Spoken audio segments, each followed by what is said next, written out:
اور جب وہ یہودی ہوا تو اس نے لوگوں کو جو اس کے اس زمانے میں پتہ ہے قبائل سسٹم ہوتا تھا، ایک ہوتا تھا سردار تو سارے پیچھے ویسے ہو جاتے تھے۔ اس نے پھر کیا کیا کہ زبردستی لوگوں کو جو کرسچن تھے ان کو اس نے یہودی بنانا شروع کیا۔ اسی پہ جو اصحاب الاخدود کا واقعہ ہوا تھا نا، ڈگ کر کے تو آگ لگا کے پھینکا تھا جو کرسچن تھے اس وقت کے، یہ واقعہ ہوا تھا، ٹھیک ہے۔ تو یہاں پہ جب اس نے یہ والا واقعہ، ابو نواس کیونکہ یہودی ہو گیا، اس نے لوگوں پہ ظلم کرنے شروع کر دیے۔ جب یہ اصحاب الاخدود کا واقعہ ہوا تو ان میں سے ایک شخص بھاگ کر جو وہاں تھا شام کی طرف، ایک شخص بھاگا اور وہ شام کی طرف چلا گیا، ایک ہی بچا تھا اس وقت۔ تو ان میں سے اس نے شام گیا اور جا کے کرسچن کا جو کیسر بادشاہ تھا نا، کیسر، اچھا جو اس زمانے کے ان کے ٹائٹل ہوتے تھے، کیسر، ہر بادشاہ کو پھر کیسر ہی کہا جاتا تھا۔ تو اس کے پاس کیا، اس نے ابو نواس کی شکایت کی اور نجاشی کو خط لکھا۔ اب یہ نجاشی وہ نہیں ہے جس کی ہم نے سٹوری پڑھی ہوئی ہے، کیونکہ ان کے جو ایتھوپیا کے رولرز تھے نا ان کو نجاشی کہتے تھے۔ تو اس نے نجاشی کو خط لکھا جو حبشہ کا رولر تھا، تو کہ ہماری مدد کرے، اور یمن میں جو کرسچنز ہیں ان کے ساتھ یہ حال ہوا ہے کیونکہ وہ کرسچن تھا بادشاہ، تو آپ ہماری مدد کریں اور وہاں پہ کرسچینٹی کو اگین بحال کریں۔ اچھا، اب نجاشی نے اپنی آرمی تیار کی اور ساتھ 2 لیڈر اس نے بھیجے، آرمی بڑی ایک بہت ہیوج آرمی دی، اور ساتھ 2 لیڈر جو بہت اس کے تیز تھے، ان میں سے ایک کا نام آتا ہے اریاق اور دوسرے کا نام آتا ہے ابرہا۔ اب یہ ہے وہ ابرہا جو مکہ گیا تھا بیت اللہ کو گرانے کے لیے۔ اس نے یہ 2 بندوں کے ساتھ اپنی آرمی بھیجی۔ اچھا، اب یہ آرمی جب یمن آتی ہے تو ابو نواس کے ساتھ ان کی جنگ ہوتی ہے، جس میں یہ ان کو جنگ کرتے کرتے سمندر کے بالکل قریب لے جاتے ہیں، وہاں سے یہ لوگ بھاگ جاتے ہیں، ٹھیک ہے۔ تو پھر جب وہ جنگ جیت جاتے ہیں تو اب یمن میں کون ہوتا ہے کہ اریاق اور ابرہا یہ جیت گئے، اور اب یہ وہاں پہ رول کرنا شروع کر دیا۔ اچھا، اب دونوں ہی اتنے سمارٹ تھے، اتنے تیز تھے، اب ان میں آپس میں کانفلکٹ ہونا شروع ہو گیا۔ انہوں نے یہ ڈیسائیڈ کیا کہ اچھا یوں کرتے ہیں کہ ہم دونوں آپس میں لڑائی کرتے ہیں، جو لڑائی میں جیت گیا وہ یا کا رولر ہوگا اور دوسرا ہار جائے گا، جو بھی ہوگا۔ اچھا، اب دونوں کی لڑائی ہوتی ہے تو کہتے ہیں اس میں ابرہا کے ناک اور ہونٹ پہ اس کی تلوار سے، اریاق کی تلوار سے زخم آتا ہے، مطلب جیسے کہ تھوڑا سا کٹتا ہے، تو اس کی وجہ سے ابرہا کا نام جو ہے وہ جو ان کی ہسٹری میں آتا تھا نا، وہ آتا تھا اشرم کے نام سے۔ ابرہا اشرم اس کا نام اس وقت پڑ گیا تھا کہ وہ کٹا ہوا جیسے ہوتا ہے نا۔ اچھا، خیر اینی وے وہ جنگ ہوتی ہے، اس میں ابرہا جو ہے وہ اریاق کو قتل کر دیتا ہے، اریاق ختم ہو جاتا ہے اور ابرہا رول کرنا شروع کر دیتا ہے۔ اب جب نجاشی کو اس بات کی خبر ملتی ہے تو اس کو بہت غصہ آتا ہے کہ یہ کیا ہوا، انہوں نے مجھ سے پوچھے بغیر یہ وہاں کا حکمران بن گیا اس طرح سے۔ نجاشی نے ابرہا کو خط لکھا کہ میں آ رہا ہوں یمن، اور تم سب کے سامنے اپنی ناک جو ہے وہ زمین پہ رگڑو گے، مطلب زمین پہ اپنا چہرہ لگاؤ گے، اور تم مجھے یہ ایشورٹی دو گے کہ تم جو ہو میرے ساتھ لوئل ہو۔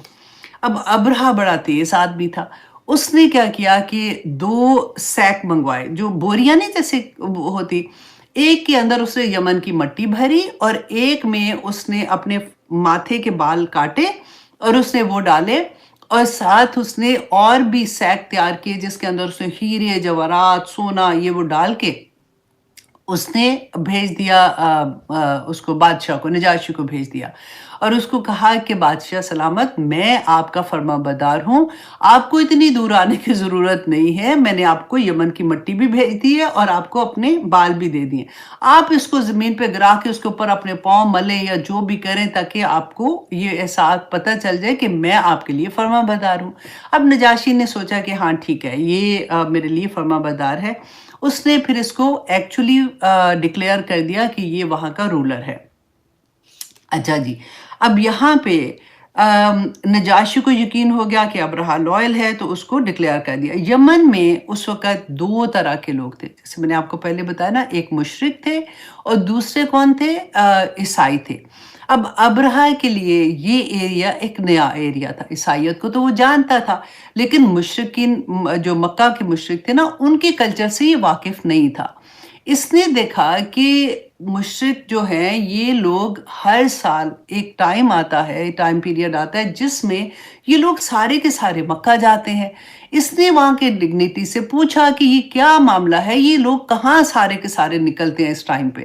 انہوں نے بتایا کہ یہ ان کی ایک ہولی جگہ ہے، وہاں پہ یہ ہر سال ادھر جاتے ہیں۔ ابراہ نے پلان کیا کہ یہ اچھا اس طرح سے، کیونکہ آپ کو یاد ہے نا یمن تو تباہ ہو چکا ہوا تھا، اکانومی خراب ہو چکی ہوئی تھی۔ اب ابراہ نے پلان کیا کہ میں اس کی اکانومی کو بہتر کرنے کے لیے کیا کرتا ہوں کہ میں ایک چرچ بناتا ہوں، اور ہیوج چرچ بناتا ہوں، اور جتنے بھی کرسچنس ہیں میں ان کو یہ کہوں گا، وہ امپریس ہو جائیں گے دیکھ کے، تو ان کو کہیں گے کہ وہ بھی اسی طرح سے ہر سال ادھر آیا کریں گے، اس سے ہماری اکانومی بوسٹ کر جائے گی۔ اچھا، اب وہ چرچ بناتا ہے، اس میں کہتے ہیں ملکہ سبا کا جو تخت تھا نا، یاد ہے ہم نے پڑھا ہوا ہے ملکہ سبا کے تخت کے بارے میں، اس میں جو ہیرے جواہرات تھے اس نے وہ وہاں سے نکال لے، اور ہیوج خوبصورت ایک اس نے گرینڈ چرچ بنایا۔ اب چرچ بنا کے اس نے اناؤنس کیا کہ جو عیسائی ہیں سارے وہ ہر سال اس طرح سے آیا کریں۔ اب کیونکہ مکہ جو مشرک تھے وہ تو مکہ میں جاتے حضرت ابراہیم علیہ السلام کو فالو کرتے تھے، اور ان کا ریلیجیس فرق طرح سے تھی، محبت تھی اس بیت اللہ سے۔ اب کرسچن جو تھے وہ اس سے امپریس نہیں ہوئے، انہوں نے کہا کہ مطلب وہ ہر سال وہاں پہ کیوں آئیں گے؟ تو ابرہہ کا پلان یہاں پہ ناکام ہو گیا۔ اب اس کو تو سخت غصہ آیا کہ میں نے اتنا، اس نے پیسہ لگا دیا، سب کچھ کیا، لیکن اس طرح سے وہ چیز نہیں ہوئی۔ اچھا، اس نے پھر دوسرا پلان کیا کہ اب یہ سیکنڈ اس نے یہ کہا کہ اس سال جو بھی یہ مشرکین مکہ جو ہے یہ جب جائیں گے ادھر، جو یمن میں رہنے والے، یہ حج کے زمانے میں بیت اللہ نہیں جائیں گے، وہ اپنا حج جو ہے، اب اس کو حج کا وہ نہیں پتا تھا نا، تو وہ اپنا حج جو ہے وہ اس چرچ میں کریں گے۔ اچھا، اس چرچ کا نام اس نے القلیس رکھا۔ القلیس اس چرچ کا نام تھا جو سنا شہر جو تھا نا وہاں پہ وہ بنا تھا۔ تو اس نے کہا کہ یہ ادھر حج کریں گے۔ تو وہ جو مشرکین تھے انہوں نے کہا کہ نہیں، ایسے تو ہم نہیں کر سکتے ہیں۔ اب یہاں پہ ابرہہ کا پلان سیکنڈ بھی فلاپ ہوا۔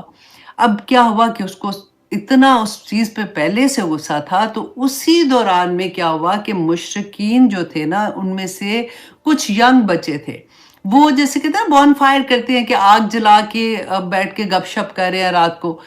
تو ہوا کیا کہ ہوا چلی، اب انہوں نے جان بوجھ کے نہیں کیا، ہوا چلی، اس سے کچھ انگاریاں جو تھی وہ جو کلیس اس کی چرچ تھا اس کے اندر چلے گی، جس سے وہ کچھ جو حصہ ہے نا اس کا وہ برن ہو گیا۔ اچھا، اب جیسے ہی ابرہہ کو پتہ چلا، اور اس کو جب یہ پتہ چلا کہ یہ مشرک بچے جو تھے وہ لوگ اکٹھے تھے، اس نے سوچا کہ یہ انہوں نے جان بوجھ کے کیا ہے، کیونکہ اسی دوران میں یہ ساری چیزیں ہو رہی تھی۔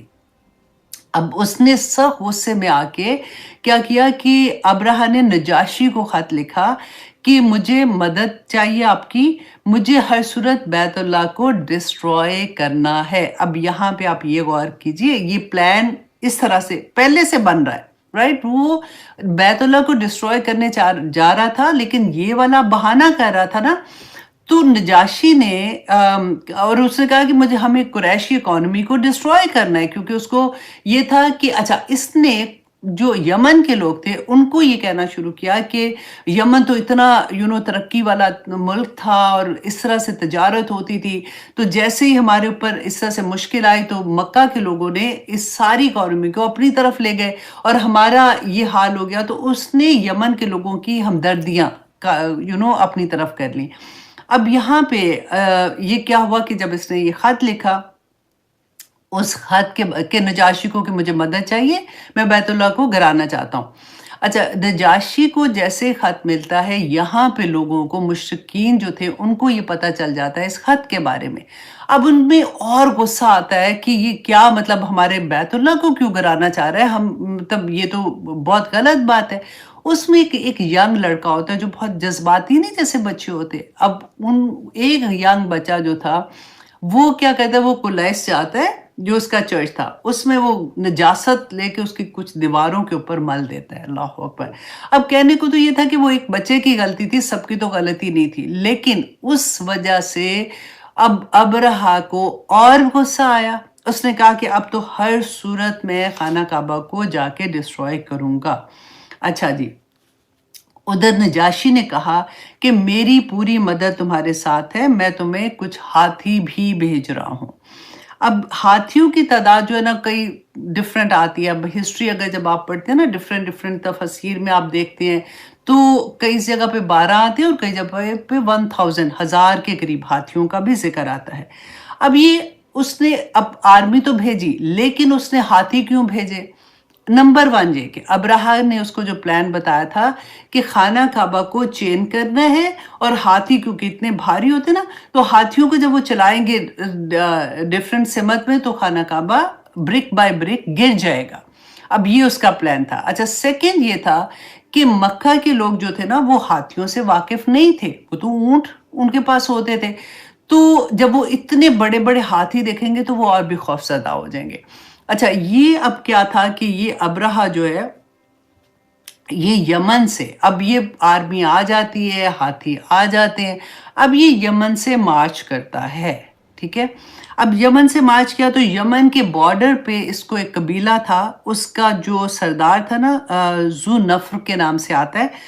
ذو نفر کو پتا چلا کہ یہ بیت اللہ کو گرانے جا رہا ہے. اس زمانے میں دیکھیں ان کو کتنی محبت تھی کہ بیت اللہ کو گرانے جا رہا ہے. اس نے اس کو بہت سمجھایا کہ تم نہیں کرو ایسے، یہ اللہ کا گھر ہے، اس طرح سے نہیں تم کرو، یہ نہیں مانا. تو ذو نفر نے اس کے ساتھ مقابلہ کیا. اچھا، اب یہاں پہ اتنی بڑی آرمی تھی، ذو نفر ہار گیا. اچھا، جیسے ہی وہ ہارا تو اس کو ذو نفر کو اس نے قیدی بنا کے اپنے ساتھ لے کے جا رہا ہے. اب آگے قافلہ جاتا ہے، سفر آگے بڑھا تو ایک اور عرب قبیلہ ملا جس کے سردار کا نام تھا نفیل ابن حبیب. نفیل ابن حبیب نے بھی سیم یہی کیا کہ کیونکہ یہ عرب کے قبیلے کے لوگ تھے نا کہ تم بیت اللہ کو نہیں گراؤ، یہ اللہ کا گھر ہے، لیکن اس نے اس کی بھی بات نہیں مانی. اور پھر قبیلے کے ساتھ لڑائی ہوئی، وہ ہار گئے کیونکہ چھوٹے چھوٹے قبیلے تھے. اب جیسے وہ نفیل ابن حبیب کو قتل کرنے لگا تو اس نے کہا کہ دیکھو تم مجھے قتل نہیں کرو، میں تمہارے ساتھ چلتا ہوں. تمہیں کیونکہ مکہ کا راستہ جو ہے، کیونکہ یہ تو نیا تھا نا اس ایریا کے لیے، تو وہ آسان نہیں ہے، بہت پتھریلا راستہ ہے اور پہاڑوں میں سے اندر جا کے آنا ہے. تو میں تمہیں ایز اے گائیڈ تمہارے ساتھ چلتا ہوں، تو تم مجھے قتل نہیں کرو. تو یہ اس طرح سے یہ جو تھے نا نفیل ابن حبیب، وہ بھی اس کے ساتھ چل پڑے اور ایز اے قیدی ان کو بھی اس نے ساتھ لے لیا. اب کیا تھا، اب یہ طائف تک پہنچتے ہیں. ٹھیک ہے، طائف تک پہنچتے ہیں. طائف جو ایریا ہے نا، وہ آپ عمرے کے لیے جاتے ہیں، حج کے لیے جاتے ہیں، یو نو دیٹ کہ یہ 70 کلومیٹر دور ہے مکہ سے. ٹھیک ہے، اب یہاں تک تو یہ پہنچ گئے. اب طائف میں 2 قبیلے تھے، حوازن اور بنو سوائف. بنو سوائف کے سامنا ان کا ہوا. اب وہ بچاروں نے جب دیکھا اتنی بڑی آرمی اور ہاتھی ہوئی، وہ ڈر گئے. انہوں نے کہا ہم تو اس کا مقابلہ کر ہی نہیں سکتے ہیں. انہوں نے اس کو کہا کہ ٹھیک ہے، ہم تمہارے ساتھ ایک کانٹریکٹ کرتے ہیں کہ تم جو ہم تمہارے ساتھ ہیں اور تمہارے خلاف ہم کسی کے ساتھ مل کے تمہارے لیے جنگ بھی نہیں کریں گے. وجہ کیا تھی کہ ان کا وہاں پہ ایک بہت بڑا انہوں نے بنایا تھا ایک اللات کے نام سے. ان کا بھی وہ تھا ایک گرجا نہیں تھا جس میں یہ عبادت کرتے تھے. یہ تو مشرک تھے نا. ہم نے جو پڑھا نا لات منات عزا، تو اللات جو تھا نا وہ اس کا بنایا ہوا تھا جہاں پہ عبادت گاہ تھی، جہاں پہ یہ عبادت کرتے تھے. تو انہوں نے اس کو بچانے کے لیے کہ یہ تو وہ ڈسٹروائے کر دیں گے ہمارا اتنا بڑا، تو ہم اس کے ساتھ ہم کہتے ہیں کہ ہم تمہارے ساتھ ہیں. اور پھر اس نے کیا کہا کہ ہم تمہارے ساتھ ہیں اور ہم تمہارے ساتھ اپنا ایک گائیڈ بھیجتے ہیں جو بہت تیز ہے اور وہ تمہیں وہ آسان راستے جو ہیں اس پہ سے لے جائے گا، جس کو ابو رغال کے نام سے آتا ہے آج بھی. اچھا، ابو رغال جو تھا یہ ان کے ساتھ اب جاتا ہے. یہ طائف سے نکلتے ہیں تو المغمس، جو المغمس جگہ آتی ہے 7 کلومیٹر. اب 70 کلومیٹر سے یہ 7 کلومیٹر پہ آگے. 7 کلومیٹر کے ایریا پہ اب یہ جو ان کے ساتھ ہے نا ابو رغال، وہ فوت ہو جاتا ہے. اب وہاں پہ یہ رکتے ہیں اور پھر اس کو دفناتے ہیں. تھوڑا سا جیسے رات ہوتی ہے نا تو تھوڑا ریسٹ کرتے ہیں کہ اب صبح ارلی مارننگ وہ نکلیں گے.